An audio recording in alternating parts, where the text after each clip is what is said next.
Mesdames, Messieurs, bonsoir. Bienvenue à votre principale édition d'information sur LMTV, la Nyanga autrement.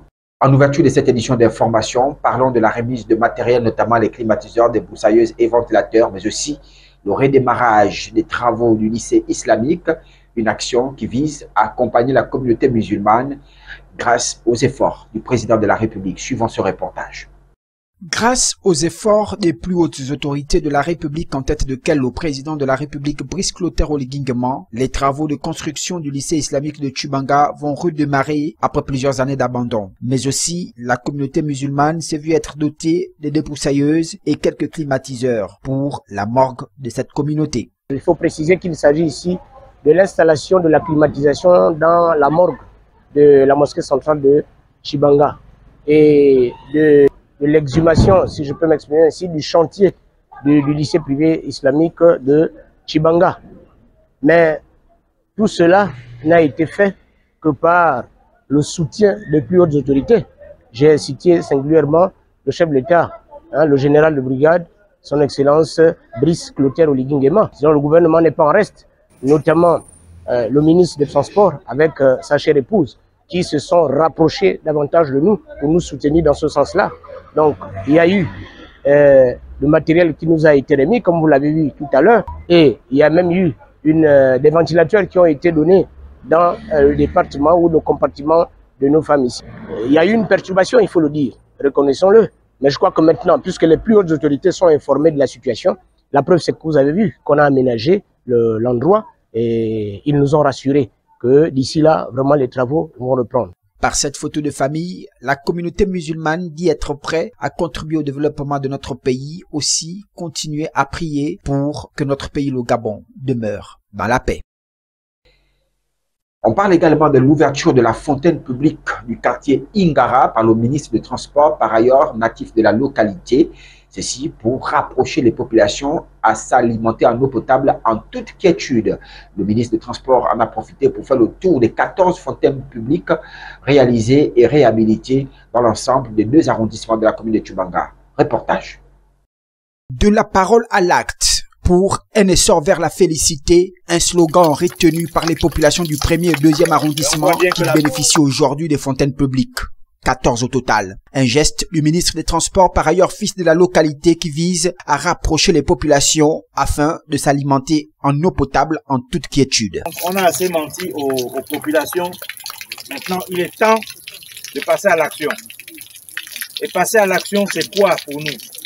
Nous sommes venus ici avec un projet qui comporte 5 piliers. Nous vous avons dit, annoncé, communiqué que le premier pilier, c'est l'eau et l'électricité.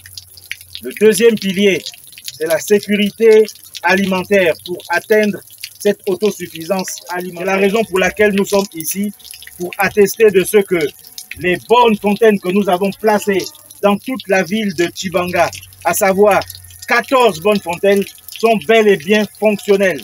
Regardez là où je reste. De là-bas jusque là-bas, à la route là-bas, c'est trop loin, c'est pénible. Et pourtant j'ai un compteur d'eau, mais c'était pas facile. Je suis très heureuse, vraiment. On ne s'attendait pas à cela. Aujourd'hui, voilà, nous avions les pompes. Ulrich Manfumbi a par la suite offert 200 lampadaires solaires, tout ceci pour mettre fin au grand banditisme causé par le manque d'éclairage dans les quartiers. La course du train de développement de la Nyanga, entamée par les plus hautes autorités de la 5e République, a démarré aux populations d'en faire bon usage. Remise de kits scolaires et matériel de bureau à la direction d'académie provinciale de la Nyanga et aux apprenants, mais aussi des ordinateurs portables au bénéfice des chefs d'établissement du secteur secondaire. Une action du ministre des Transports, par ailleurs fils de la localité, qui vise à les accompagner tout au long de cette année scolaire 2025-2026. Suivant ce reportage.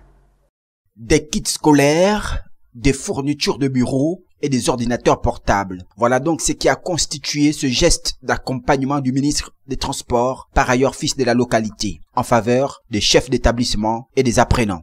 Monsieur le ministre d'État, au moment où vous allez procéder à la remise officielle des ordinateurs aux établissements qui n'en avaient pas reçu lors de votre dernière donation, les kits scolaires pour tous les établissements du primaire et du secondaire, et le matériel didactique pour les enseignants de tous les ordres d'enseignement, j'ai l'honneur de prendre la parole pour vous souhaiter la bienvenue dans cette enceinte et de remercier l'assistance d'avoir honoré de sa présence cette cérémonie qui, selon moi, concrétise votre volonté d'améliorer, un tant soit peu, les conditions de travail et d'apprentissage de vos sœurs et frères du 2e arrondissement de la commune de Tshibanga.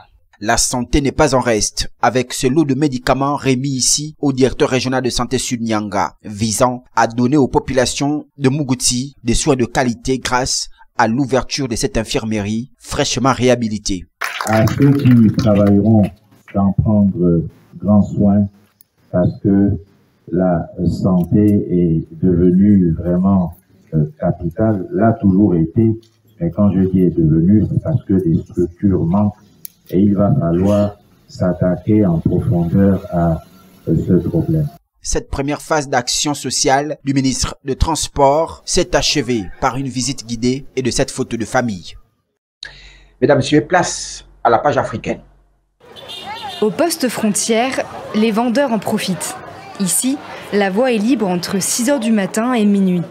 L'extension des horaires par les autorités de l'AFC M23 est accueillie avec grand soulagement par ces travailleurs transfrontaliers. Ces jours-ci, nous travaillons à la frontière du matin jusqu'au soir. Cela permet à nous, les petits commerçants, d'exercer nos activités sans inquiétude. Nous tirons du bénéfice, nous qui avons de petits moyens. La modification des horaires nous va très bien.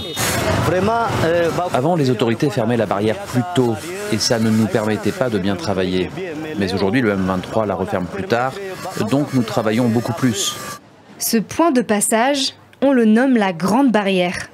D'un côté, le Rwanda et de l'autre, la RDC, reliée par ce flot de marchandises. Contrôlée par le groupe armé siégeant à Goma, cette zone de transit se ferme et se rouvre au gré des tensions entre les deux pays. Les commerçants en sont les premiers témoins et poussent pour plus de liberté. Les autorités ont bien réfléchi. Alors nous voulons qu'ils réfléchissent encore plus pour l'intérêt de la population, parce que nous avons besoin de plus de soutien. Mais cet assouplissement ne s'applique pas partout. Depuis 9 mois, l'aéroport international reste fermé, signe de tensions encore existantes. Malgré l'accord de paix des gouvernements congolais et rwandais, signé en juin à Washington, la violence persiste entre le M23 soutenu par le Rwanda et l'armée congolaise. Dans l'est de la République démocratique du Congo, des combats intenses ont été signalés ces derniers jours. En musique et en mouvement, la campagne électorale s'est ouverte ce dimanche à Douala, la capitale économique camerounaise, où 2 candidats ont tenu leur premier meeting. Ne laissez pas d'autres décider à votre place. Allez réclamer vos cartes d'électeurs. Mobilisez vos proches, vos voisins, vos collègues. Transformons Douala en un exemple de participation citoyenne. Plusieurs centaines de partisans écoutent patiemment. Mais malgré leur espoir d'un changement de régime, ils restent prudents. Il doit avoir ces élections. Si ce n'est pas le cas, et vous le connaissez très bien ici au Cameroun, avec notre Cameroun corrompu, comme les jeunes, on le connaît, nous tous, nous le connaissons. Mais s'il ne gagne pas ces élections, ça veut donc dire on connaît ce que ça se passe au Cameroun. Parmi les personnalités politiques présentes, Akere Mouna, poids lourd de l'opposition venu annoncer son retrait de la course au profit de Bello Bouba Maïgari. Tandis qu'au même moment, à quelques encablures de là, Cabral Libi réunit quant à lui près d'1 millier de personnes. Cette élection est aussi l'élection de l'indignation. Elle ne ressemble à aucune autre élection avant. C'est l'élection où nous devons choisir entre la vie et la mort. Nous devons choisir entre la rupture et la perpétuité. L'opposition avance en ordre dispersé, alors que le candidat refoulé Maurice Kamto a annoncé jeudi dernier ne pas donner de consigne de vote. De son côté, l'équipe de Paul Biya a dévoilé ce week-end son clip de campagne, tandis qu'un grand journal camerounais publie ce lundi son interview exclusive, consacrée à la réédition de son livre-programme paru en 1987. Le président sortant, en poste depuis 42 ans, n'y fait cependant pas mention de la campagne en cours. Du Burkina Faso. Lorsqu'il apparaît à la télévision nationale le 30 septembre 2022, les Burkinabés ne connaissent pas encore son visage. Nous avons décidé ce jour, 30 septembre 2022, de déchoir le lieutenant-colonel Damiba du pouvoir d'État. Ibrahim Traoré, jeune capitaine de 34 ans à l'époque, prend le pouvoir. Il renverse un autre militaire, arrivé seulement 8 mois plus tôt, lui aussi à la faveur d'un putsch, le lieutenant-colonel Paul-Henri Sandaogo Damiba. On est content parce qu'on a l'impression qu'il va faire mieux que les autres. Donc tout ce que nous on veut rien que la paix.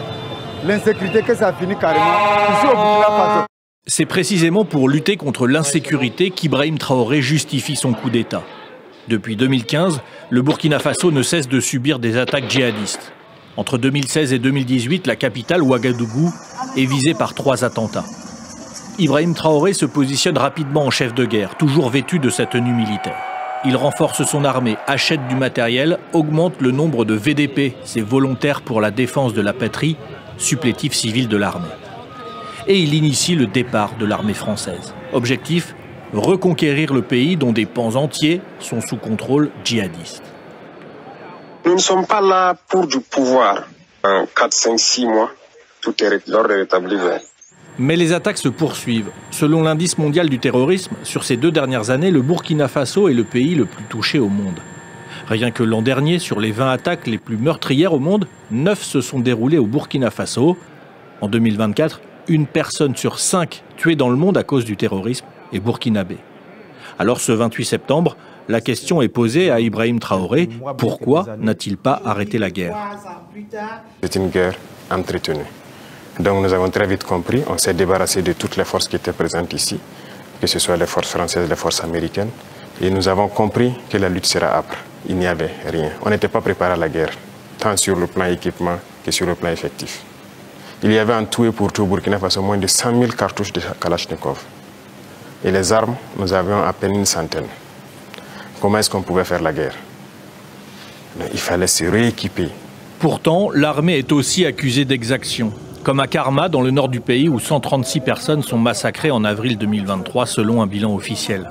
Laissez les enquêteurs aller jusqu'au bout, avant de commencer à accuser qui que ce soit. L'objectif d'accuser le FDS, je ne sais pas c'est quoi, c'est de les casser le moral. Si une enquête a bien été ouverte, aucune conclusion n'a jusqu'ici été rendue. Ouagadougou verrouille sa communication et contrôle son narratif. Sur la situation humanitaire, par exemple, le chiffre officiel du nombre de déplacés n'est plus communiqué depuis mars 2023. Les voix jugées critiques sont arrêtées, réquisitionnées et envoyées au front pendant plusieurs mois. Certains, comme le journaliste Serge Atiana Oulon, n'ont pas donné signe de vie depuis plus d'1 an. Plusieurs médias internationaux ont également été suspendus.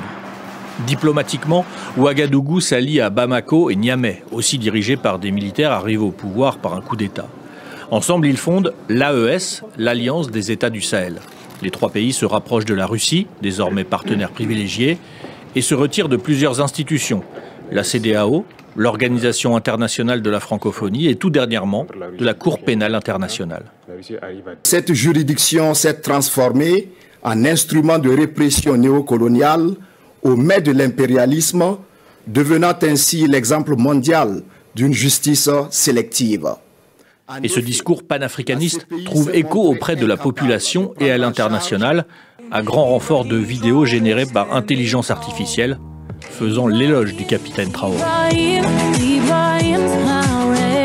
Quant à un retour prochain à la démocratie, eh bien il n'est pas à l'ordre du jour. Depuis 3 ans, les partis politiques sont interdits dans le pays, la commission électorale dissoute, et la transition a été prolongée, permettant à Ibrahim Traoré de rester au pouvoir jusqu'en 2029 au moins. Point final à cette édition d'information sur LMTV. Merci de nous avoir suivis. L'actualité continue. Au revoir et à demain à la même heure.